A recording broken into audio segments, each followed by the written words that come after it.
अंदर हो रही है। ट्रेडिंग मतलब buying and selling of goods, right. तो हमारे देश के अंदर ही हो रही है जितनी भी buying and selling of goods and services हो रही है। लेकिन जब यही ट्रेडिंग और यही मैन्युफैक्चरिंग जब हमारी कंट्री से, हमारे देश की ज्योग्राफिकल बाउंड्री के आउटसाइड होने लगती है तो, या फिर बियॉन्ड होने लगती है, उसको हम क्या कहते हैं, इंटरनेशनल बिजनेस। थोड़ा थोड़ा नाम से ही समझ में आ रहा है ना कि जब ट्रेडिंग यानी कि buying and selling of goods and services और मैन्युफैक्चरिंग जब हमारी कंट्री की ज्योग्राफिकल बाउंड्री से बियॉन्ड होने लग जाती है तो उसको हम क्या कहते हैं, इंटरनेशनल बिजनेस। देखो, अगर हमारी कम्युनिकेशन, टेक्नोलॉजी, इंफ्रास्ट्रक्चर, अगर इन सब की डेवलपमेंट हुई होगी और ये सारे के सारे जितने भी आपकी सर्विसेज हैं ये सारी फास्टर और इफेक्टिव होंगी, तभी जाके आपकी दूसरे देशों के साथ इंटरनेशनल ट्रेड हो पाएगी, राइट। और दूसरे देश भी आपके देश में आना पसंद करेंगे क्योंकि आपके पास सारी की सारी फैसिलिटीज़ हैं। अब following are the main reasons behind international business. क्या क्या रीज़न होते हैं इंटरनेशनल बिजनेस के? देखो, को हर कंट्री में हर रिसोर्स नहीं मिल सकता, ठीक है। जैसे ऐसा ज़रूरी नहीं है कि इंडिया में सारे रिसोर्सेज हैं। इंडिया में जैसे ऑयल की कमी है, ठीक है, तो इंडिया ऑयल को इंपोर्ट कराता है अरेबियन देशों से, राइट। तो इंडिया में भी रिसोर्स की कमी है तभी तो इंपोर्ट कराता है, एंड तभी उसी वजह से इंटरनेशनल बिजनेस होता है। तो फर्स्ट रीज़न क्या है? Unequal distribution of natural resources and difference in productivity levels. कभी कभी प्रोडक्टिविटी लेवल्स भी अलग अलग होते हैं हर कंट्री के, जिससे कि एक पर्टिकुलर कंट्री सारे के सारे गुड्स नहीं बना सकती, उसे कहीं ना कहीं से इंपोर्ट करने पड़ते हैं, इसलिए इंटरनेशनल बिजनेस होता है, ठीक है। जैसे आपको पता है हर देश की, हर कंट्री की इकोनॉमी अलग है, तो इकोनॉमी अलग है तो हर चीज़ की कॉस्ट भी अलग होगी। जैसे लेबर की कॉस्ट अलग होगी, प्रोडक्शन की कॉस्ट अलग होगी, ठीक है। अब जैसे इंडिया में सस्ती लेबर एंड प्रोडक्शन कॉस्ट है तो बाकी के देश अट्रैक्ट होंगे एंड हमारे यहाँ पर आने का वो सोचेंगे एंड इंटरनेशनल बिजनेस करने का सोचेंगे, right. The availability of different factors of production such as labour, capital and raw material differ among nations, ठीक है। हर जगह अलग अलग लेबर की अवेलेबिलिटी होती है, कैपिटल की एंड रॉ मटेरियल्स की भी, ओके। अब हम क्या पढ़ेंगे? Benefits of international business. International business Nations के लिए भी बहुत इंपॉर्टेंट है, यानी सारे देशों के लिए, और बिजनेस फर्म्स के लिए भी बहुत इंपॉर्टेंट है। अब हम पहले पढ़ लेते हैं कि इंटरनेशनल बिजनेस से नेशंस को क्या क्या बेनिफिट होते हैं। अगर मान लो अमेरिका हमारी इंडिया से कोई सामान खरीद रही है तो इंडिया को क्या मिल जाएंगे बदले में? डॉलर मिल जाएंगे, जो कि फॉरेन एक्सचेंज होगा, ठीक है। तो उसकी मदद से क्या होता है, विच कैन बी यूज। अब वो डॉलर जो होता है वो किस काम आएगा आगे जाके? अगर इंडिया दोबारा अमेरिका से या कहीं से भी कोई गुड इंपोर्ट कराती है तो उसकी जगह डॉलर काम आ जाएंगे, right. It leads to specialisation of a nation. मतलब नेशन की एक स्पेशलिटी हो जाती है कि हाँ इस नेशन ने ये प्रोडक्ट बनाया था और इतने कम टाइम में, इतने सस्ते पैसों में, राइट। तो उस नेशन की जो है स्पेशलाइजेशन हो जाती है because of international business. It helps a nation in improving its growth prospects and also create opportunities for employment. एक तो इन लोगों को एम्प्लॉयमेंट प्रोवाइड करवाता है इंटरनेशनल बिजनेस, और ग्रोथ प्रोस्पेक्टस भी इंक्रीज होते हैं एंड इम्प्रूव होते हैं। It make it possible for people to consume goods and services. अगर मान लो हमें किसी दूसरी कंट्री का कोई गुड एंड सर्विस पसंद आ जाते हैं तो हम उसको भी कंज्यूम कर सकते हैं और हमारा जो स्टैंडर्ड ऑफ लिविंग है वो भी अच्छा हो जाता है, ठीक है। अब बेनिफिट्स टू फर्म के क्या क्या बेनिफिट्स हैं? मान लो मैं किसी चीज़, मेरी कंपनी है, मैं किसी चीज़ की प्रोडक्शन करती हूँ और मेरा जो प्रोडक्शन का जितना भी सामान है वो सारा इंटरनेशनली जाता है मार्केट्स में, तो क्या होगा? तो मेरे प्रॉफिट्स बढ़ेंगे, ठीक है। It helps in increasing the profit of the firm by selling goods in the country where prices are high. मान लो जो मेरा प्रोडक्ट है उसका इंडिया में प्राइस है 70 रुपीज़ और अमेरिका में वो बिक रहा है 150 रुपीज़ का, तो मुझे इतना सारा प्रॉफिट हो गया ना, डबल से भी ज़्यादा, okay. So it help firm in using their surplus production capabilities and improving the profitability of their operation. अगर मान लो फर्म के पास एक्स्ट्रा कोई भी सामान पड़ा हुआ है या फिर उसके पास एक्स्ट्रा सरप्लस है तो वो बेच देते हैं, ठीक है, जिससे कि उनकी प्रॉफिटेबिलिटी जो है वो बढ़ जाती है। एक फर्म की ग्रोथ प्रोस्पेक्टस इंप्रूव होती है।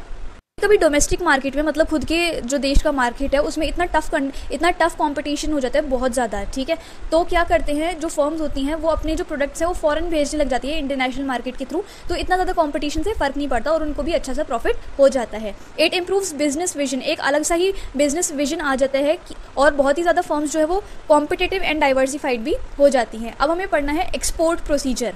थोड़ा लेंदी है एक्सपोर्ट प्रोसीजर, पर हम जल्दी से इसमें जो भी स्टेप्स इन्वॉल्व हैं वो हम पढ़ेंगे। एक्सपोर्ट क्या होता है? किसी भी देश को अपनी कंट्री के जो भी प्रोडक्ट्स हैं या कुछ भी है वो सेल करना। फॉर एग्जांपल इंडिया के जो हैंडीक्राफ्ट्स हैं वो हम कहाँ पर बेच रहे हैं? चाइना में या फिर अमेरिका में या फिर कहीं पे भी, ठीक है। तो इसको हम कहते हैं एक्सपोर्ट। ये जो एक्सपोर्ट होता है मतलब हम अपनी इंडिया का जो भी सामान है वो दूसरी कंट्री में जाके बेच रहे हैं, तो ये होता कैसे है वो हमें पढ़ना है। इसको हम कहते हैं export procedure.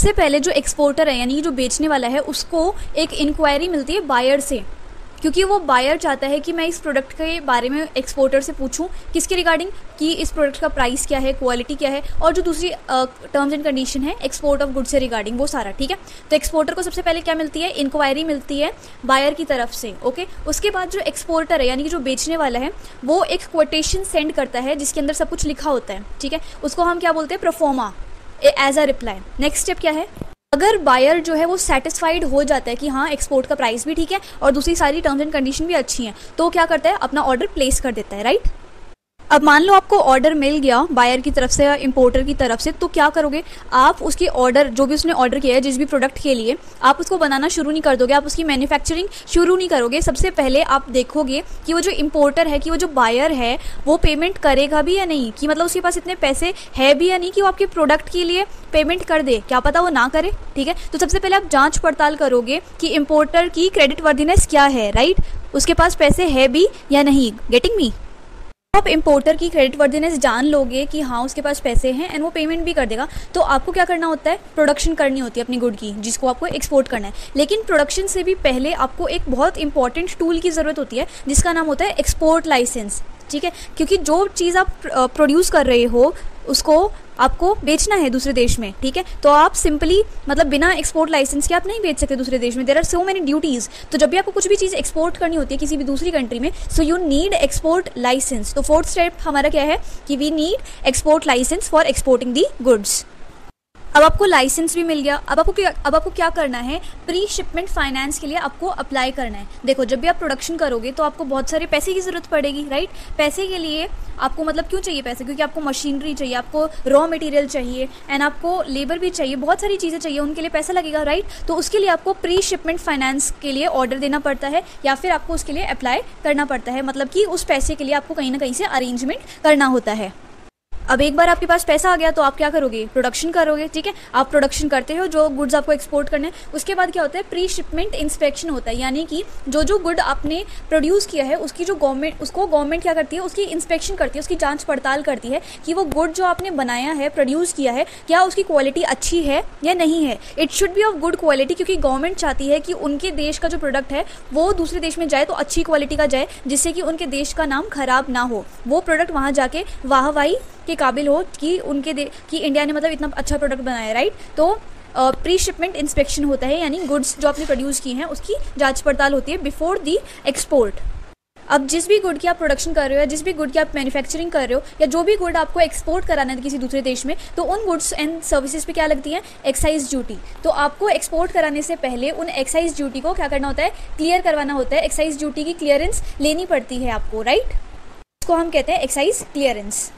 And for this purpose, the exporter has to apply to the concerned excise commissioner in the region with an invoice. Getting me? जब आपका एक्साइज क्लियरेंस हो जाता है उसके बाद क्या होता है, आपको एक सर्टिफिकेट लेना पड़ता है जिसका नाम क्या है, सर्टिफिकेट ऑफ ओरिजिन, जिसमें क्या लिखा होता है, क्या डिटेल्स होती हैं कि आपकी सारी की सारी फॉर्मेलिटीज पूरी हो चुकी हैं। अब नेक्स्ट स्टेप होता है रिजर्वेशन ऑफ शिपिंग स्पेस, यानी कि अगर आपको कोई भी गुड किसी दूसरी कंट्री में एक्सपोर्ट करवाना है, भेजना है, तो आपको सबसे पहले रिजर्व भी तो करना होगा ना शिप, उस शिप में ही तो आपका सामान जाएगा। तो जब आप शिप रिजर्व करोगे तो आपको उन्हें बताना पड़ता है, इन्फॉर्मेशन देनी पड़ती है कि मेरा ये सामान है, ये गुड्स हैं जो कि मुझे एक्सपोर्ट करवाने हैं एंड उन गुड्स को इतना स्पेस लगेगा एंड इस तारीख को मुझे शिपमेंट करवानी है एंड कहाँ पर मतलब डेस्टिनेशन या फिर मुझे कहाँ पर एक्सपोर्ट करवाना है, ये सब मेरे को उन्हें बताना पड़ता है। राइट, सो सबसे पहले मुझे क्या करवाना होता है, रिजर्वेशन ऑफ शिपिंग स्पेस।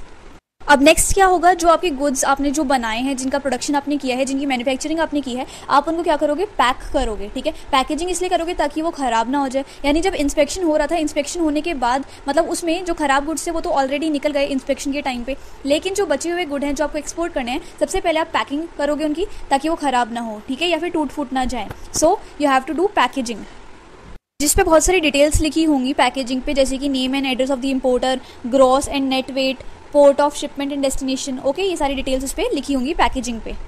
लेकिन कभी कभी क्या होता है, पैकेजिंग करने के बाद भी बहुत सारे गुड्स जो हैं वो ख़राब हो जाते हैं। ठीक है, टूट फूट जाते हैं या कोई भी डिफेक्ट आ जाता है। ओके, तो उस डिफेक्ट से बचने के लिए हम क्या करते हैं, उन गुड्स की जो हमने प्रोड्यूस करे हैं उनकी इंश्योरेंस करवा लेते हैं कि अगर कोई भी डैमेज होता है तो हमें उसके बदले क्लेम मिल जाएगा। राइट, अब बात आती है कस्टम क्लियरेंस की। कस्टम क्लियरेंस में आपको बहुत सारे स्टेप्स करने होते हैं फुलफिल, जैसे कि आप क्या क्या सबमिट करना होता है, certificate of origin, commercial invoice, export order, letter of credit, certificate of inspection and marine insurance policy. तो ये सारे जो डॉक्यूमेंट्स हैं आपको इन्हें सबमिट करना होता है before loading the goods on the ship. Ship पे अपना सामान रखने से पहले आपको ये सारे के सारे जो डॉक्यूमेंट्स हैं वो सबमिट करवाने होते हैं।